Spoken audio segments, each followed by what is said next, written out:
Masala bond ഇടപാടിലെ ED സമൻസിനെതിരായ കിഫ്ബിയുടെയും Thomas ഐസക്കിന്റെയും ഹർജികൾ ഹൈക്കോടതി ഇന്ന് വീണ്ടും പരിഗണിക്കും. സമൻസ് റദ്ദാക്കണമെന്നാവശ്യപ്പെട്ടാണ് ഹർജികൾ. അന്വേഷണം നടത്താൻ ഇഡിക്ക് അധികാരമില്ലെന്നാണ് ഐസക്കിന്റെ വാദം.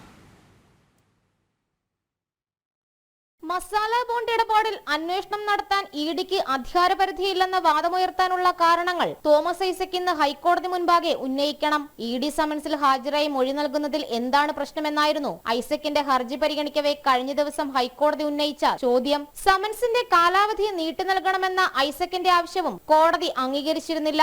ഇഡി സമൻസ് റദ്ദാക്കണമെന്നാവശ്യപ്പെട്ട് കിഫ്ബി നൽകിയ ഹർജിക്കൊപ്പമാണ് ഐസക്കിന്റെ ഹർജിയും പരിഗണിക്കുക. ചോദ്യം ചെയ്യൽ വീഡിയോയിൽ പകർത്തുമെന്ന് എൻഫോഴ്സ്മെന്റ് ഡയറക്ടറേറ്റ് കോടതിയിൽ അറിയിച്ചിരുന്നു. നിയമവിരുദ്ധവും ഏകപക്ഷീയവുമായി സമൻസ് അയച്ച് ഇഡി വേട്ടയാടുകയാണെന്നും സിംഗിൾ ബെഞ്ച് നേരത്തെ ഇറക്കിയ ഉത്തരവിന് വിരുദ്ധമാണ് സമൻസ് എന്നുമായിരുന്നു കിഫ്ബിയുടെയും ഐസക്കിന്റെയും വാദങ്ങൾ. ചൊവ്വാഴ്ച ഹാജരാകാനായിരുന്നു ഇഡി തോമസ് ഐസക്കിന് സമൻസ് അയച്ചത്. കിഫ്ബിയും ഐസക്കും അന്വേഷണം തടസ്സപ്പെടുത്താൻ ശ്രമിക്കുന്നുവെന്നാണ് എൻഫോഴ്സ്മെന്റ് ഡയറക്ടറേറ്റിന്റെ വാദം.